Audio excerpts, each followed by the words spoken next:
Bonsoir à tous et merci d'être avec nous sur la belle radio et télévision, votre chaîne panafricaine internationale.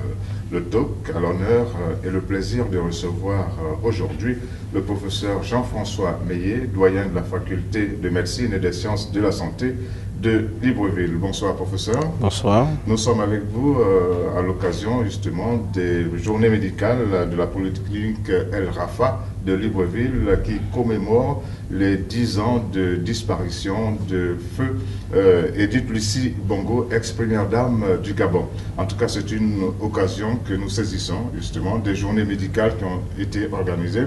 Et pendant ces journées, une question importante, la question de la procréation. Alors, pendant cette émission, nous allons nous focaliser sur l'infertilité masculine. Mais avant de commencer, il serait bon que notre public vous connaisse davantage. Vous êtes le doyen de la faculté, comme on le disait, de médecine et de sciences de la santé. Vous avez un parcours derrière vous et forcément, vous avez de grands projets. Merci. Je voudrais d'abord vous remercier de me recevoir sur votre plateau, mais surtout remercier les organisateurs des 10e journées médicales d'El Rafa, parce qu'en réalité, nous sommes ici à cette occasion. Je voudrais doublement les remercier parce qu'ils m'ont fait l'honneur de me charger du comité scientifique que je dirige pour ces journées. Je voudrais ici témoigner justement de cette opportunité, dire que nous sommes tous, corps médical, très heureux de participer à ces journées, parce que depuis la création d'El Rafa, dans les années 2000, la première dame, Edith Lucie Bongo, a eu la gentillesse de nous offrir tout souvent ce plateau scientifique pour venir nous exprimer, pour venir apprendre. Et nous constatons avec beaucoup de plaisir que malgré son départ, El Rafa continue à offrir ce plateau scientifique aux Gabonais. Alors, comme vous l'avez dit, je suis Jean-François Meillet, actuellement doyen de la faculté de médecine de Libreville. Je suis d'abord gynécologue obstétricien. J'ai fait toutes mes études au Gabon, du début jusqu'à la fin de l'année. J'ai eu ma spécialité au Gabon, j'ai eu mon agrégation, ça s'est passé également au Gabon, bien sûr avec une certaine période de formation dans le cadre de ma formation en gynécologie obstétrique que j'ai passé en France à tout pendant 3 ans. Mais je suis un pur produit de la faculté de médecine et des sciences de la santé de Libreville que j'ai l'honneur aujourd'hui de diriger. Cela est très important parce que il est bon de montrer qu'on peut faire des études, de très bonnes études dans nos différents pays. Je pense que nous avons eu, je pense qu'il y avait cette opportunité de faire des bonnes études en Afrique. Je vous dirais que pour nos générations, du moins jusqu'à un passé très récent, lorsqu'on était à l'université Omar Bongo et qu'on allait continuer ses études à l'extérieur du Gabon, il n'y avait aucun problème. On s'adaptait tout de suite, on n'avait pas de problème de niveau. Ça veut dire que la formation qui a toujours été dispensée ici est une formation de bon niveau. Il faut dire aussi aujourd'hui que pour des raisons de restriction d'accueil des étrangers, certains pays ont aussi fermé les portes, même si le niveau continue à être dans certains domaines développés. Mais il faut reconnaître aussi que nos pays ne sont pas appesantis pour garantir le développement du niveau de la formation. Ça, il faut le dire aussi. Donc, malgré tout, je suis particulièrement heureux d'avoir été formé au Gabon en totalité. Et aujourd'hui, je partage maintenant cette expérience avec les jeunes Gabonais dans le cadre de mes fonctions à la faculté de médecine en tant que doyen. Donc, on est par ailleurs que pour des spécialisations, en quelque sorte. Oui, nous savons dans notre université, dans notre faculté, nous gérons un certain nombre de spécialités. Moi, je dirige la spécialisation en gynécologie obstétrique, dont j'ai la charge depuis plus de 10 ans. Donc, il y a d'autres spécialités qui existent, telles que la pédiatrie, telles que la chirurgie, telles que la médecine, telles que la radiologie, enfin, il y a bien d'autres. Donc, les Gabonais peuvent se former au Gabon. Et comme je le disais, la formation, il faut savoir une chose, et ce que nous tous nous devons savoir, c'est que la formation, c'est le socle sur lequel repose un pays. C'est comme un soubassement. Tout ce que nous faisons nécessite une formation. Et si nous voulons préserver nos acquis culturels, Ça veut dire que nous devons les concentrer, nous devons les transmettre donc, en termes de formation. Aujourd'hui, on se plaint que les jeunes ont perdu la culture, mais si cette culture n'a pas été bien documentée, bien structurée pour transmettre aux nouvelles générations, il va de soi que on ne peut pas transmettre à ces jeunes générations. Donc la formation est la base d'un pays. Tout le reste, nous parlons de la santé. Si on veut développer la santé, il faut qu'il y ait des bonnes écoles de formation. Si on veut développer l'agriculture, il faut qu'il y ait des bonnes écoles d'agriculture. Donc on ne peut pas faire fi de ce socle-là qui nous permet justement d'avoir un pays qui puisse se développer. Alors, de bonnes écoles, cela veut dire qu'il faut y mettre les moyens. Alors, rapidement, quelles sont les difficultés de la Bien entendu, la grosse difficulté qu'on a aujourd'hui, c'est de ne pas penser. Il n'y a pas d'action, il n'y a aucune action sans moyens. Quel que soit ce que nous faisons, la nature humaine, elle est comme ça. Si vous voulez marcher, c'est que vous avez un peu d'énergie. Si une voiture veut avancer, c'est qu'il y a un peu de carburant. Aucune action ne peut se faire sans moyens. Et chaque action correspond à un certain niveau de moyens. Mais malheureusement, nous nous retrouvons dans des situations où on nous demande des résultats sans au préalable définir des actions, sans au préalable donner des moyens. Bon, c'est général, d'une manière générale. Mais nous pensons que nous sommes, moi par ma nature optimiste, j'y crois quand même que on finira par convaincre les gens, les uns et les autres, surtout l'autorité politique. Dire à l'autorité politique, si nous voulons avoir une bonne politique, comme le disait Omar Bongo, il faut nécessairement une bonne formation.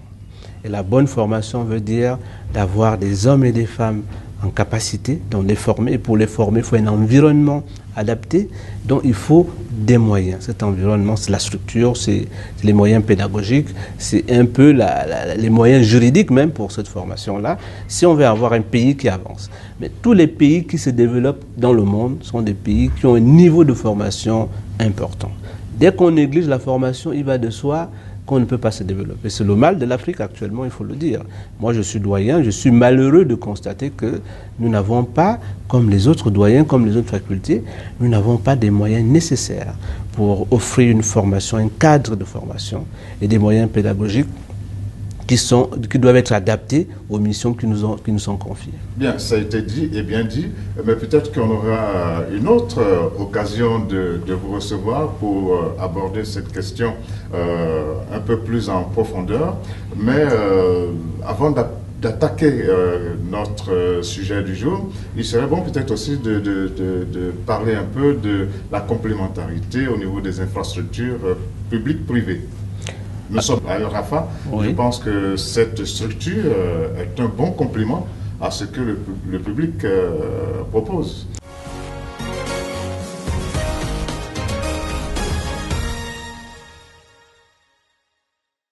Pour ma part, ce qu'il faut d'abord dire, c'est que dans tout pays organisé, c'est l'État, c'est le gouvernement qui coordonne tout. Et la norme de santé appartient au ministère de la Santé.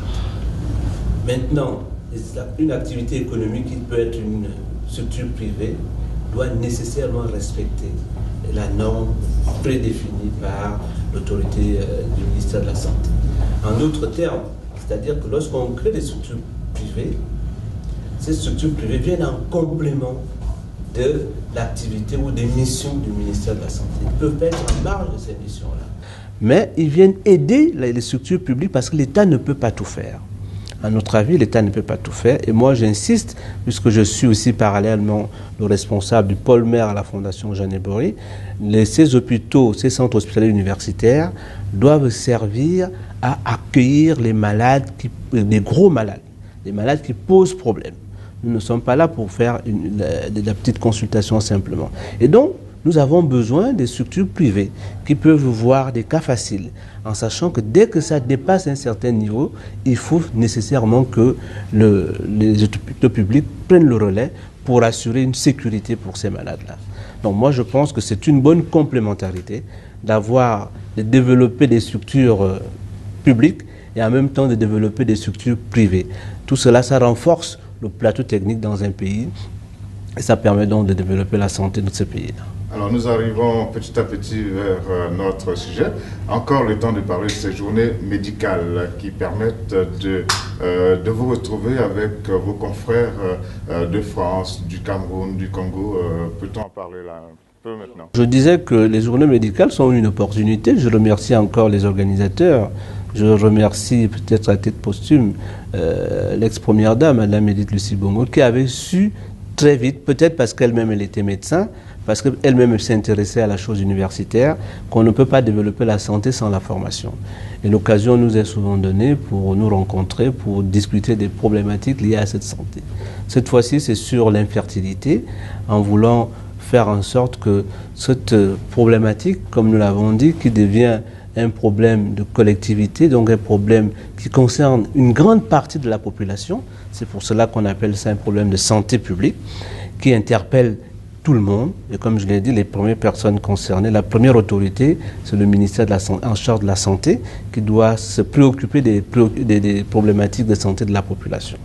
Et nous avons donc une opportunité de savoir ce que font les autres. Comme vous l'avez vu, nous avons les Camerounais, nous avons les Congolais, nous avons les Français, et chacun, et les Gabonais bien entendu, nous partageons ensemble des expériences et pour savoir qu'est-ce qu'on peut développer, soit à l'échelle nationale, soit à l'échelle d'une structure comme El Rafa ou une structure privée comme Jeanne Bory, où nous pouvons développer ces compétences, ces plateaux techniques pour offrir à la population les solutions à leurs problèmes, qui est aujourd'hui le problème d'infertilité. Justement, problème d'infertilité, on a beaucoup parlé d'infertilité chez la femme et très peu, pour ne pas dire trop peu, chez l'homme. Pourquoi? Donc je pense que peut-être que vous n'avez pas fait attention. Nous avons fait la part des choses. Moi-même, en tant que président du comité scientifique, lorsqu'on a élaboré... Je ne parle pas du milieu scientifique, je parle du milieu social. Ouais. D'accord. Au niveau de la société, pourquoi on ne parle pas beaucoup de l'infertilité masculine? Simplement parce que tout ce qui concerne la santé, l'homme ne se préoccupe pas, ou bien l'homme cache ses problèmes. Vous voyez, en tant que médecin, lorsque nous recevons en consultation les cas d'infertilité, le plus souvent, c'est la femme que nous recevons. C'est la femme qui vient dire que je n'arrive pas à enfanter. Or, nous savons très bien aujourd'hui, cela est prouvé, que le problème d'infertilité, c'est des problèmes de couple. Et que nous arrivons à dissocier qu'il y a la femme qui a une certaine part de responsabilité, il y a l'homme qui a une certaine part de responsabilité, il y a les deux qui ont une part de responsabilité. C'est le principe de 30%, 30%, et puis 10% où on ne sait pas très bien où se situe le problème. Donc, même de façon traditionnelle, chez nous, comme vous le savez, l'homme n'est jamais infertile. Et dans nos sociétés, on a résolu ces problèmes. Mais c'est dû à quoi? Pourquoi c'est la femme qui a toujours été accusée et l'homme... Parce que je pense, à mon avis, c'est la femme qui porte l'enfant. C'est la femme qu'on voit enceinte. C'est la femme qui justifie en quelque sorte de la fertilité de l'homme. Donc c'est elle qui vient se présenter, qui se présente au vu de tout le monde comme étant celui qui justifie la fertilité, la personne qui justifie la fertilité du couple. Du coup, c'est elle qui se sent plus investie, plus concernée. Parce que l'homme peut toujours penser ou bien peut toujours croire qu'il aurait fait un enfant avec quelqu'un d'autre, le justifier, le dire verbalement sans qu'on ait la preuve que ça s'est passé ainsi. Parce qu'il faut vous dire que dans nos traditions, de façon générale, comment ça se passait, nous le voyons encore, même lorsque l'homme sait qu'il a des problèmes, lorsqu'il le sait qu'il a des problèmes, parfois la femme s'arrangeait à avoir une relation extra-conjugale, avoir une grossesse pour l'aider, pour que la population, enfin les frères, les sœurs, l'environnement ne sache pas qu'il est en incapacité de faire l'enfant. Donc il y a de tout. Bon, on est resté un peu enfermé jusqu'à aujourd'hui. Lorsqu'on parle des problèmes de santé à l'homme, ne fera jamais une démarche pour aller trouver la solution. C'est plus facile chez la femme. Je ne sais pas pourquoi, mais nous le constatons. Alors il y a une sorte d'équité au niveau des causes. Donc, vous avez dit tout à l'heure, 30% chez l'homme, 30% chez la femme, 30% chez les deux. Chez les deux, c'est quoi? C'est l'incompatibilité? Non, lorsqu'on le dit, ça c'est une moyenne. Cette moyenne que je vous donne, c'est pas absolu forcément, que ça peut varier. Mais chez les deux, ça veut dire qu'on a une cause identifiée chez la femme, on a une cause identifiée chez l'homme. Ça fait une cause de part et d'autre. Parce qu'il peut y avoir que le problème se situe uniquement chez la femme. Et il faut savoir que chez nous, chez la femme, lorsque le problème se situe, le gros problème, c'est les problèmes d'infection que les femmes contractent, qui vont obstruer les trompes et qui vont faire en sorte que la femme n'arrive pas à faire des enfants. Les femmes qui viennent nous voir, dans 70% des cas, c'est des problèmes de trompe. Alors chez l'homme, c'est la qualité de son sperme, qui peut être altérée le plus souvent également par des problèmes d'infection, ou bien par des problèmes d'anomalie, au niveau de la production, au niveau des organes génitaux, qui est cette anomalie qui peut être innée, qui peut être acquise et qui va entraîner une diminution de la qualité de sa semence, de son sperme, et qui fait en sorte qu'il n'y ait pas d'enfant. Alors quand vous parlez d'infection, de quel type d'infection s'agit-il? C'est les infections courantes que les femmes connaissent bien. Non, chez l'homme. Hein, chez l'homme, c'est les mêmes infections. Lorsqu'on parle d'une infection, le même microbe attaque l'homme, attaque la femme. Donc c'est pour ça que nous traitons souvent le couple. Ce sont des chlamydia, ce sont des mycoplasmes, ce sont tous les microbes qui entraînent, ce sont le gonocoque, qui vont entraîner une atteinte au niveau de ces organes. Le MST, comme on dit. Le MST. Donc ce sont des infections sexuellement transmissibles. Lorsqu'une femme dit que j'ai des chlamydia, il faut dire que c'est l'homme qui lui a donné ça. Elle n'a pas eu ça seule. Si l'homme a ça, c'est la femme qui lui a donné ça. Mais souvent, le drame, c'est que ces infections ne sont pas souvent bruyantes. Il faut aller les rechercher si ça existe. Or, le plus souvent, quand on ne ressent rien, on ne va pas à l'hôpital. Et donc, ce qui fait qu'en même temps, ça continue à se développer et ça cause des dégâts dans l'organisme de la femme ou de l'homme. Et lorsqu'il s'intéresse aux enfants, on va constater que finalement, il portait les stigmates d'une infection ancienne ou d'une infection active, mais surtout que cette infection a causé beaucoup de dégâts en détruisant les trompes, en détruisant les canaux de circulation du sperme dans l'appareil génital de l'homme. Pendant les différents exposés, vous avez parlé aussi de maladies, j'allais dire génétiques, comme le diabète. Nous avons des maladies générales. Le diabète peut être génétique, mais surtout peut être aussi une maladie qui est acquise. C'est-à-dire que ce sont des maladies. Le diabète ou l'hypertension sont des maladies générales. Chez l'homme, ça peut entraîner surtout une difficulté à avoir des rapports sexuels. Les rapports sexuels sont nécessaires à la procréation. Si on a un couple qui n'a pas de rapports fréquemment, il risque de ne pas avoir facilement de grossesse. Bon, maintenant, il y a aussi des maladies génétiques jusqu'aujourd'hui que nous découvrons. Donc, on découvre d'autres maladies qui sont, parce qu'il y a des anomalies génétiques chez l'homme qui peuvent se transmettre dans la famille. Et puis il y a d'autres maladies qui sont probablement génétiques. Lorsqu'on dit qu'on ne connaît pas la cause, c'est parce qu'on n'est pas encore en capacité de savoir qu'est-ce qu'il y a. Il y a une cause derrière, mais qu'on n'arrive pas à identifier. Donc il y a autant de choses comme ça qui sont aussi à l'origine de l'infertilité. J'ai entendu également des causes provenant d'irradiation. C'est quoi? De quoi s'agit-il?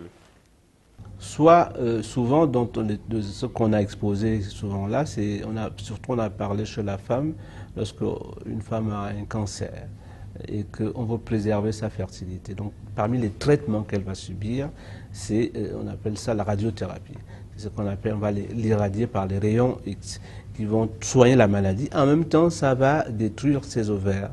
Ou bien même chez l'homme, si on a un cancer qui se situe au niveau des organes génitaux qu'on doit l'irradier, peut-être qu'à côté des organes génitaux, on doit les préserver pour pouvoir faire en sorte que le lieu de production du sperme, des spermatozoïdes plutôt, soit préservé, c'est-à-dire les testicules.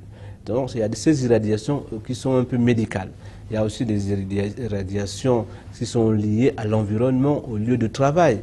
Les personnes chez nous, par exemple, en médecine, lorsqu'on travaille dans les services de radiologie, le fait de faire la radio, ça émet des irradiations qui peuvent compromettre la fertilité par la suite. On ne comprend pas bien comment? Non, parce que malheureusement, vous le comprendrez très bien, vous savez que nous sommes là sur un plateau technique et on a un certain nombre de sons, de rayons qui passent par le son, c'est la même chose. On a des agents physiques donc qui nous sont bombardés quand on prend le téléphone. Pourquoi on s'écoute? Parce qu'il y a un certain nombre d'informations qui ne sont pas visibles, qui sont des éléments physiques qui circulent et qui vont attaquer le corps humain, qui sont déchargés sur le corps et qui peuvent justement modifier le fonctionnement de ce corps-là.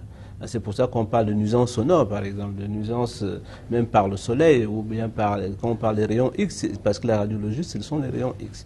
Donc ce sont ces agents que nous ne voyons pas, mais qui vont détériorer le corps et entraîner, si ça atteint les organes génitaux, qui peuvent entraîner justement un problème de fertilité. Il y a une cause dans les problèmes de fertilité dont j'ai entendu parler, c'est le stress. En quoi le stress vient modifier la composition d'un sperme? C'est souvent des causes par élimination.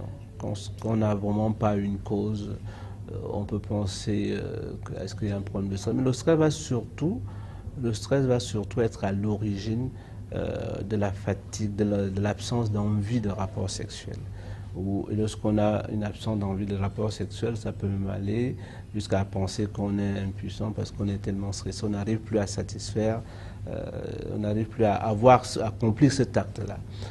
Par contre aussi, on a parlé surtout, le stress peut entraîner un certain nombre de sécrétions, un certain nombre de sécrétions intérieures, on appelle ça des oxydants, qui peuvent modifier la composition chimique d'un certain nombre d'éléments qui sont autour, qui participent au niveau de la production des cellules qui sont à l'origine de la fertilité.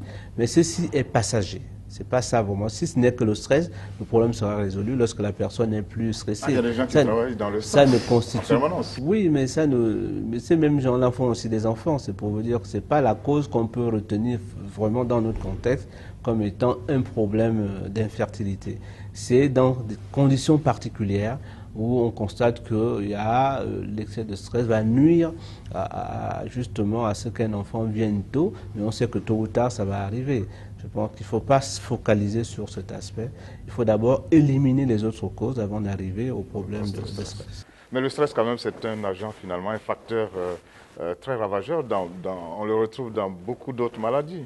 Mais le stress, c'est quoi? C'est une réaction de l'organisme face à un événement. C'est votre organisme qui réagit. Tout le monde ne réagit pas forcément de la même façon. Quand on vous demande de parler en public, vous n'arrivez pas, vous stressez, qu'est-ce que vous faites? Votre tension artérielle varie, vous pouvez avoir des étourdissements, ainsi de suite. Donc, beaucoup de difficultés. Non, justement, les difficultés de la vie peuvent entraîner que vous ayez une tension artérielle qui s'accélère. Vous n'avez pas, comme je disais, des envies dans l'acte sexuel. Vous n'avez pas d'envie de manger, parce que si vous ne mangez pas, vous allez maigrir et ça va entraîner des carences, ainsi de suite. C'est ça le stress. Mais le stress n'est pas un facteur permanent qui va venir bloquer un système de fonctionnement. Ça peut le perturber pendant un certain temps. Et puis, si les conditions sont réunies, le fonctionnement de ce système redevient normal. Alors, professeur Meillet, est-ce qu'un garçon peut naître infertile? Ah oui.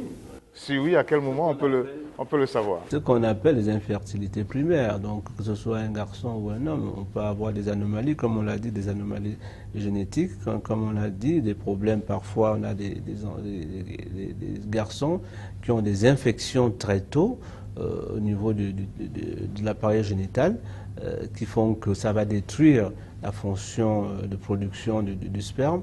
On peut avoir des personnes qui ont des problèmes génétiques que vous avez évoqués justement, qui font que l'infection, ce problème génétique fait que la production du spermatozoïde ne se fait pas bien ou ne se fait pas du tout. Non, mais dans tous les cas, le savoir, c'est quand on a envie de faire un enfant. Nous, on ne demande jamais de faire un bilan pour des problèmes d'infertilité si on n'a pas encore envie de faire un enfant. La première chose qu'il faut faire, c'est d'être en couple avec une partenaire. Et vous laissez le temps d'avoir des rapports régulièrement. Nous conseillons d'avoir 2 à 3 rapports sexuels par semaine si on ne veut pas calculer. Et on sait qu'au bout d'un an, généralement, la plupart des couples, 80% des couples, auront déjà une grossesse. Mais si vous n'avez pas, sans examen, sans rien faire, on constate qu'au bout d'un an, vous n'arrivez pas à avoir un enfant, c'est en ce moment qu'on va constater les explorations. Et on peut constater effectivement, en analysant le sperme chez l'homme, constater que le sperme n'est pas de bonne qualité. Et pourquoi le sperme n'est pas de bonne qualité? Peut-être on peut trouver une cause que l'on porte depuis la naissance. S'il faut attendre justement que les individus se mettent en couple et tout, est-ce que quelque part c'est pas trop tard? Non, je pense que non, pour deux raisons. Parce que la première raison, c'est que d'abord un enfant, on le désire à un certain âge. On administre un traitement pour un résultat. Si vous n'avez pas besoin d'enfant, vous ne pouvez pas aller chercher l'enfant. Donc, on va attendre que vous ayez envie d'avoir l'enfant. La deuxième chose, c'est comme vous l'avez dit, si on a une infertilité, une stérilité depuis la naissance, quand vous fassiez le diagnostic au moment où vous pouvez, parce que même la production de sperme, c'est à un certain âge, parce que c'est en fonction des hormones. Un bébé n'a pas besoin de rapport sexuel. Et c'est à partir de l'âge de l'adolescence qu'on peut, et à l'âge de l'adolescence, l'enfant ne se présente pas. On se préoccupe d'abord, est-ce que le garçon est viril? C'est la première chose pour pouvoir avoir des rapports sexuels.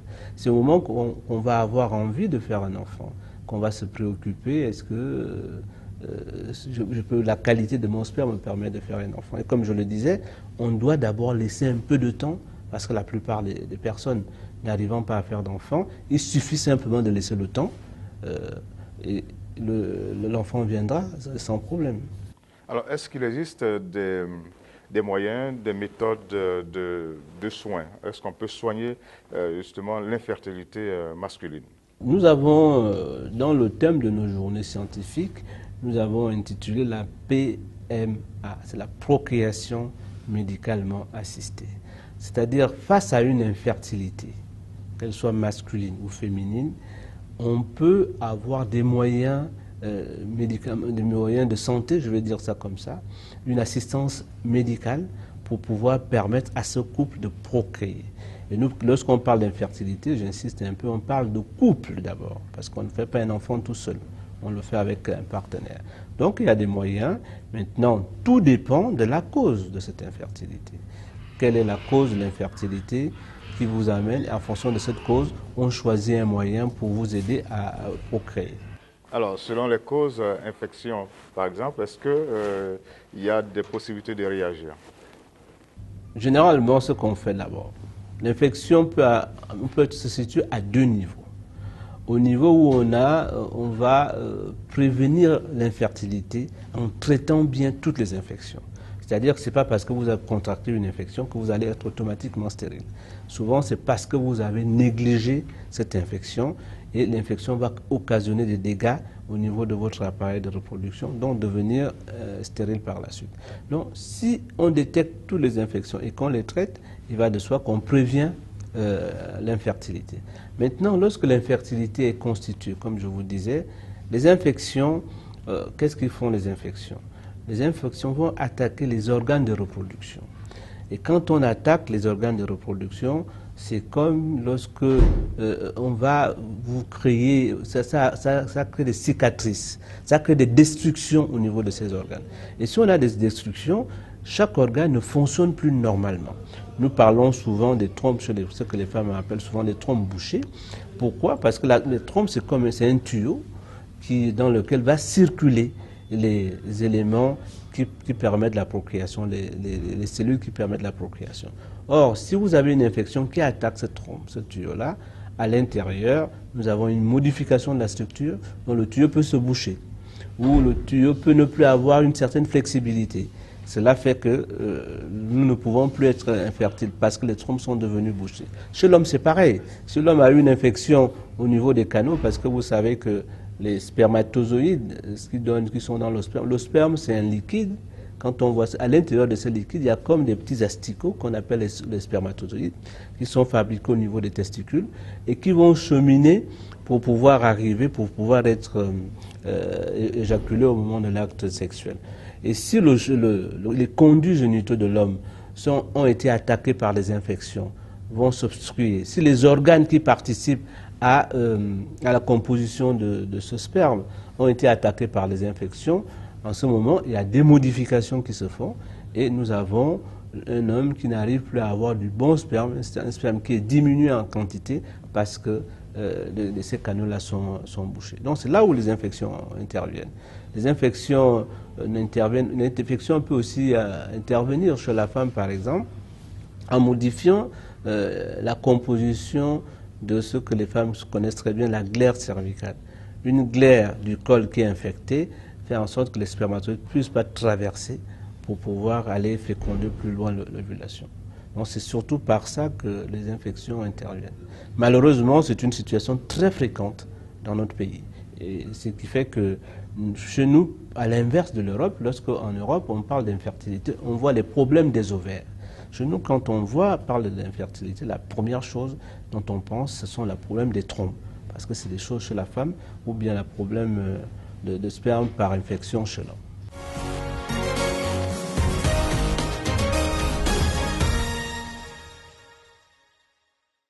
Quel est le taux, si cela existe, le taux de guérison? Est-ce que quelqu'un qui est infertile, on le considère comme un malade? Le considérer comme un malade, non, mais on le considère comme un problème de santé. Mais comme nous avons fait l'infertilité comme une maladie, on la prend en charge comme une maladie, donc oui, mais ce n'est pas une maladie handicapante physiquement. Vous pouvez avoir votre exercice, mais vous avez quand même des handicaps dans votre fonctionnement, dans la fonction de reproduction. Et cette fonction de reproduction nécessite qu'on mette les moyens médicaux pour pouvoir vous soigner en fonction, comme je le disais, de la cause. Ça peut être des choses simples comme des choses très lourdes. Nous, actuellement, nous n'avons pas encore toute la technologie pour traiter, pour prendre en charge l'infertilité, ce qu'on appelle tous les grands aspects de la procréation médicalement assistée. Nous avons la chance qu'au niveau de Jeanne Boré, comme je le dis, où moi-même je suis, il y a un laboratoire qui est en train de s'ouvrir.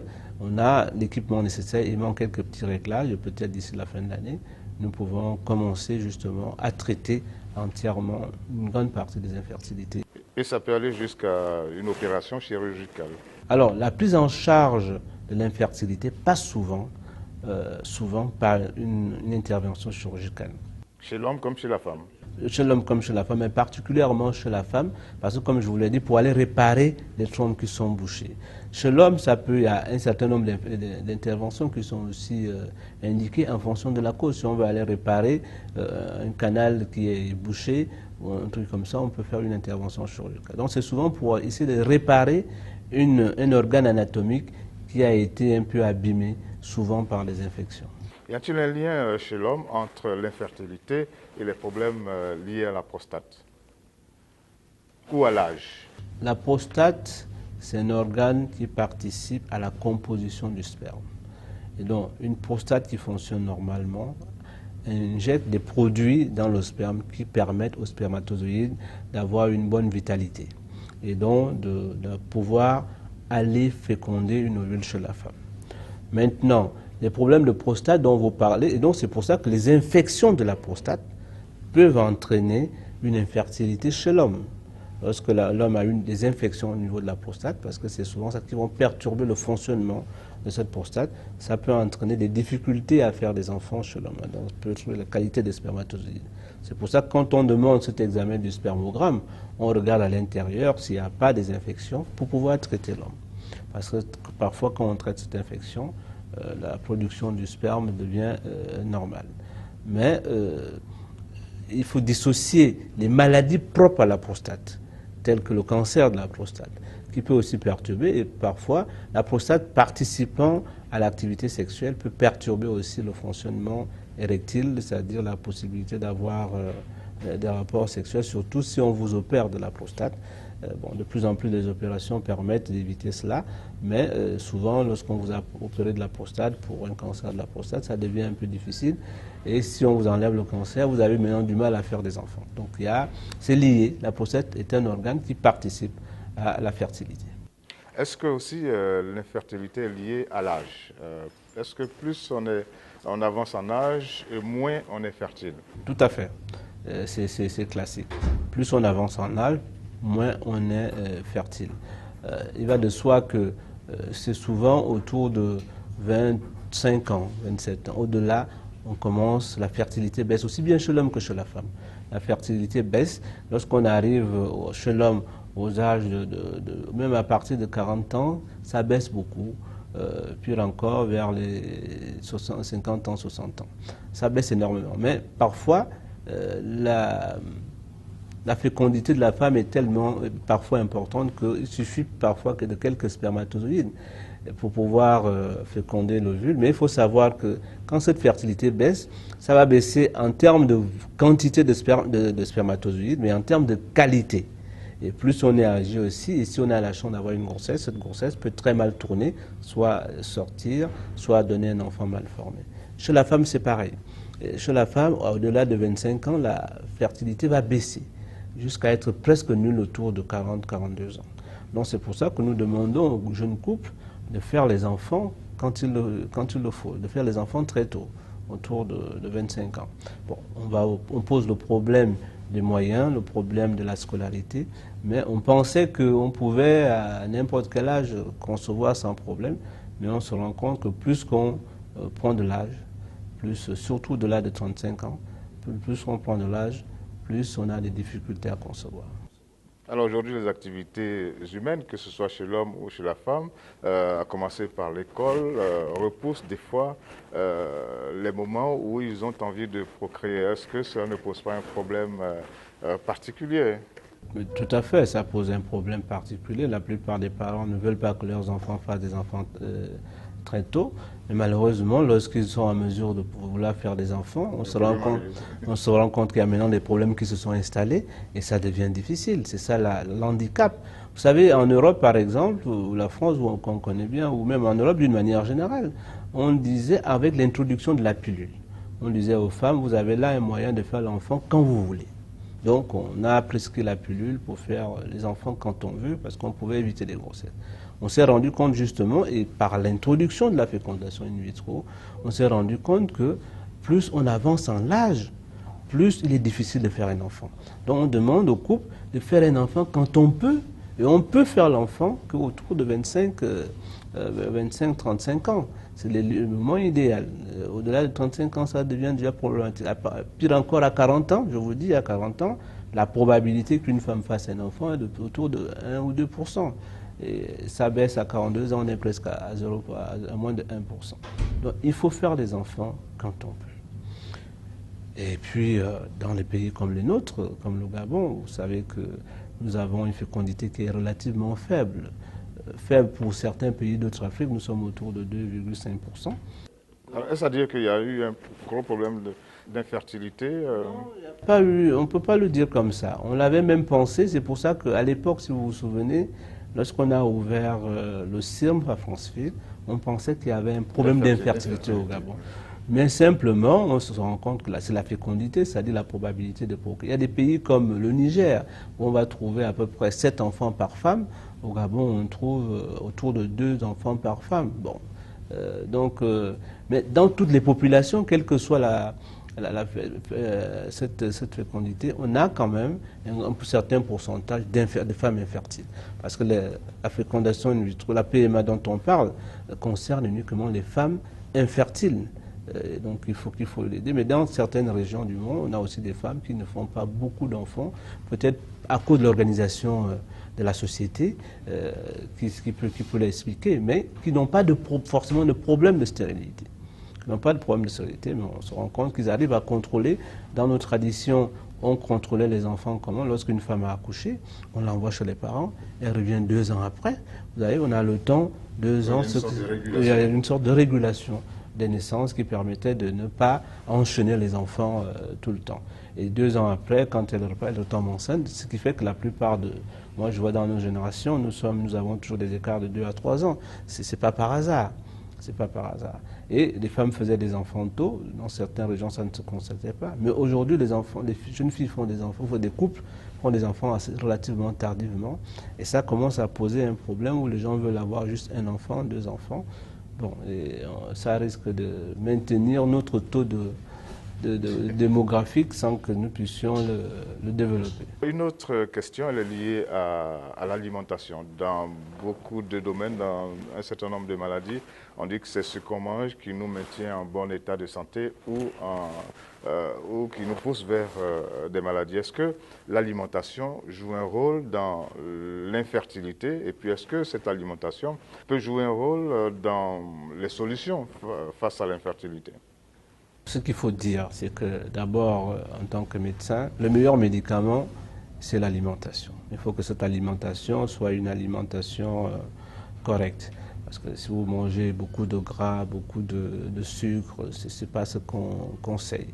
Maintenant, lorsque on mange correctement, il n'y a pas lieu de penser qu'on va avoir des problèmes d'infertilité. Peut-être que dans certaines régions, comme nous le disons, on ne le sait peut-être pas, peut-être dans certaines régions, peut-être que l'alimentation interviendrait dans le concept justement d'hypofertilité, où on voit certaines régions, il y a beaucoup d'enfants, d'autres non. Mais d'une manière générale, l'alimentation en soi, une alimentation normale. Sauf si vous mangez des produits toxiques. Ce qui est toxique, donc ce n'est pas une alimentation. On parle de pesticides. Voilà. Par exemple, les pesticides ne sont pas une alimentation. Mais maintenant, ce que je voulais dire, maintenant, si on a cultivé avec des produits toxiques, ce sont ces produits toxiques qui vont, autant ils peuvent entraîner une hypofertilité, autant ils peuvent être à l'origine d'un cancer, autant ils peuvent être à l'origine des problèmes cardiovasculaires, ainsi de suite. Donc ça, c'est vraiment de l'empoisonnement. Ça, c'est pas de l'alimentation. Moi, j'entends ça comme de l'empoisonnement. Si vos aliments sont empoisonnés, oui, vous pouvez, en fonction de, comme on a dit, tous les métaux lourds, un certain nombre de choses, oui, ça peut entraîner de l'hypofertilité. Certains travaillent aussi. Si vous travaillez, un homme qui travaille dans un environnement où il fait très chaud, ça peut perturber la production du sperme. Si vous consommez beaucoup d'alcool, si vous consommez beaucoup de tabac, vous aurez des problèmes de fertilité. Justement, le tabac a été indexé. Voilà, c'est ce que je dis. Donc, ça, ce sont des toxiques. Tous ces toxiques que je ne considère pas comme une alimentation sont à l'origine, effectivement, de la... Alors, un monsieur qui a envie d'être bien fertile, qui a envie d'avoir un bon sperme, doit manger quoi? Toute l'alimentation est bonne. Il ne faut pas être obèse. L'obésité n'est pas bien. Il ne faut pas avoir des problèmes de diabète. Il faut pas... Des fois, ça ne dépend pas de lui. Oui, mais justement, le diabète, c'est souvent... ça ne dépend pas de lui. Ça peut dépendre aussi de lui, de la qualité de la bouffe. Ça peut être de la qualité de la nourriture. Pas trop de sucre, pas trop de gras. Pas trop de sucre, pas trop de gras. Il faut également éviter, comme je disais, d'utiliser des produits qui ont été empoisonnés par des pesticides.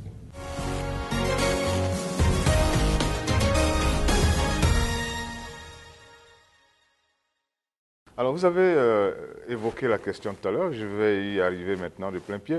C'est les problèmes de démographie. Est-ce que l'infertilité a un effet sur la démographie dans un pays? Vous en avez un peu parlé concernant le Gabon, concernant le Niger. Je pense que la démographie est liée à la fécondité, à la capacité aux femmes à procréer en dehors des problèmes d'infertilité. Quelles que soient les populations, il y a toujours un groupe à l'intérieur qui est infertile, quel que soit l'endroit, quel que soit le pays. Mais il y a la démographie est liée à la capacité, à la possibilité au couple de procréer régulièrement. Et donc on ne peut pas vraiment... Il va de soi que dans les petits pays comme les nôtres, si le taux d'infertilité augmente énormément, là en ce moment on va avoir un problème de démographie, puisque là, beaucoup de femmes n'auront pas d'enfants. Mais quel que soit le groupe social que vous avez, vous aurez quand même des couples qui ont des problèmes d'infertilité et qui n'influencent pas forcément la démographie d'une manière générale.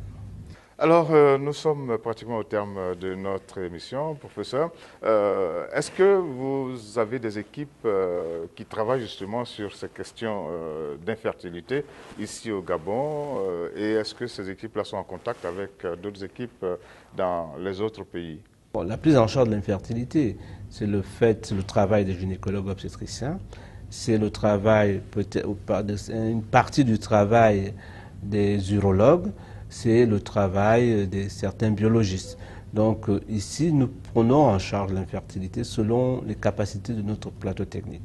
et parlant des techniques avancées en procréation médicalement assistée, nous avons certaines expériences où certaines cliniques font des séances de prise en charge, mais surtout nous avons ces collaborations. À titre personnel, je travaille avec des amis qui ont un laboratoire, avec un ami qui a un laboratoire à Douala, où je suis les couples ici entièrement en leur donnant tous les traitements nécessaires et qu'ils vont se déplacer juste pour la phase laboratoire à Douala, c'est la clinique de l'aéroport que certaines femmes connaissent. D'autres travaillent, il y a un autre qui est installé actuellement à Yaoundé. Bon, parce que nous n'avions pas encore de laboratoire. Et comme je vous l'ai dit, l'État gabonais a mis en place un laboratoire de procréation médicalement assistée à la Fondation Jeanne Bory. Il ne nous reste maintenant qu'à le faire fonctionner en faisant un certain nombre de réglages qui manquent encore, un certain nombre de petits équipements qui manquent. Et donc les équipes, il y en a, mais surtout, s'il n'y a pas d'équipe, il faut les former. Ce qu'il faut avoir, c'est un objectif. Qu'est-ce que nous voulons faire? On veut faire ceci, on met les moyens. Ces moyens sont d'abord les moyens humains, les moyens matériels et les moyens financiers. Mais si on a la volonté de faire, on le fera. Donc il n'y a pas de limite, dans ce cadre-là, il n'y a pas de limite à ce que ça ne se fasse pas.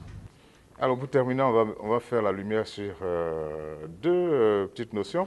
La première, c'est quelle est la différence entre infertilité et impuissance? Parce que souvent en Afrique, on le dit, ce monsieur il est impuissant, alors qu'on veut simplement dire qu'il est infertile. Non, c'est deux choses, c'est deux notions différentes. L'impuissance, c'est simplement l'incapacité à accomplir l'acte sexuel. Ça n'a rien à voir avec la fertilité. Il y a des hommes impuissants qui peuvent faire des enfants dès l'instant où ils peuvent avoir un acte sexuel accompli. Et puis l'infertilité, c'est l'incapacité à faire un enfant. Du moins la stérilité, l'infertilité, c'est la difficulté à faire un enfant. Et donc, c'est deux choses différentes. En sachant que lorsqu'on est comme impuissant, comme vous l'avez dit, on a toute cette capacité à produire les spermatozoïdes, donc on peut faire un enfant. Ce qui manque, c'est ce geste-là d'accomplir un acte sexuel. Vous avez entendu parler certainement de cette histoire, en tout cas qui circule à travers le monde, de quelqu'un qui est allé consulter un médecin et puis tout de suite on lui dit, bon, votre problème d'infertilité, ça vous le connaissez, vous le savez, bon, on le met de côté. Et pourtant ce monsieur est père de 2, 3, 4, 5 enfants. Bon, c'est des choses qui arrivent. Hein. Moi je pense que même chez nous au Gabon, on a souvent des situations comme ça. Il y a deux choses dans ça. La première chose, c'est qu'on peut être d'emblée infertile ou on peut être secondairement infertile. Quelqu'un peut faire ses enfants ou une femme peut faire des enfants et puis à un certain moment, par des infections dont nous avons cité, par des problèmes de médicaments qui ne sont pas bien, des toxiques, devient infertile. Ça, c'est des situations qui arrivent. Nous avons aussi des couples, ça arrive souvent, des hommes qui sont infertiles, mais dont la femme, la première, la deuxième, se sont arrangés à avoir des enfants par un autre moyen, et sans que l'homme le sache, en lui faisant croire que ce sont ses enfants. Ça, c'est des situations qui sont souvent arrivées. Donc, tout est possible là-dedans. Il n'y a pas de... Nous le vivons ici. Et puis, nos traditions l'ont bien compris aussi. Hein. Et c'est pour ça que je dis, un homme n'est jamais stérile. Parce qu'un homme qui n'arrive pas à faire des enfants, même si les gens le savent, on va conseiller à la femme, ce soit de voir, même souvent c'est le petit frère ou le cousin ou avec qui la femme va avoir un rapport pour pouvoir avoir un enfant. Qui vient à la rescousse, l'enfant devient un enfant de la famille. Donc sur le plan de la législation traditionnelle, on a déjà réglé ces problèmes. Et je souhaite que lorsqu'on va parler de la procréation, lorsqu'on va demander à ce qu'il y ait une législation sur la procréation médicalement assistée, il faudrait justement tenir compte de notre environnement, de notre conception de ces problèmes et de ne pas calquer tout ce qui vient de l'Europe parce que nous ne sommes pas dans le même environnement, nous n'avons pas les mêmes conceptions. Nous devons tenir compte de nos réalités locales pour pouvoir aider les femmes qui le désirent à procréer. Alors, comme vous le dites souvent, c'est un leitmotiv chez les médecins. Quand il y a un problème qui ne va pas, il faut venir en consultation. Et là où également, c'est le cas. Il faut... La médecine a une particularité, c'est la population qui vient voir les médecins. Donc, si vous avez un problème, venez voir le médecin. Parfois, le problème n'est pas grave. Parfois, le problème est simplement... Parfois, on croit avoir un problème qu'on ne l'a pas. Et parfois, on a un problème ou on a un problème grave qu'on a négligé. Mais il faut pouvoir faire une démarche concernant les problèmes de fertilité. Lorsqu'on n'arrive pas à faire un enfant, il faut pouvoir faire une démarche pour aller voir le médecin pour discuter. Est-ce qu'il y a un problème? Lorsque vous avez, nous conseillons même de faire cette démarche régulièrement. Nous avons parlé des infections. Comment va-t-on découvrir les infections si on n'a pas de signes? C'est parce qu'on va aller voir un médecin, on va faire un petit bilan pour s'assurer qu'on n'a pas écopé un microbe. C'est parce qu'on va aller discuter avec le médecin qui va vous conseiller de vous protéger si vous n'avez pas encore des enfants. Et moi, j'insiste sur les jeunes filles en leur disant, tant que vous n'avez pas envie d'avoir des enfants, il faut toujours avoir des rapports protégés, même si vous prenez une pilule. Parce que la pilule va vous préserver peut-être la grossesse, mais le préservatif va vous préserver des infections qui peuvent faire en sorte qu'il n'y ait pas de grossesse par la suite. Voilà, c'est donc sur ces conseils que nous allons boucler notre émission. Merci beaucoup, professeur Jean-François Meillet. Je voudrais vous le rappeler, le professeur Jean-François Meillet est le doyen de la faculté de médecine et des sciences de la santé de Libreville. Merci beaucoup encore pour votre disponibilité et pour les explications que vous avez mises à notre disposition et par notre biais au niveau de notre public. Merci à vous d'être resté en notre compagnie sur la belle radio et télévision.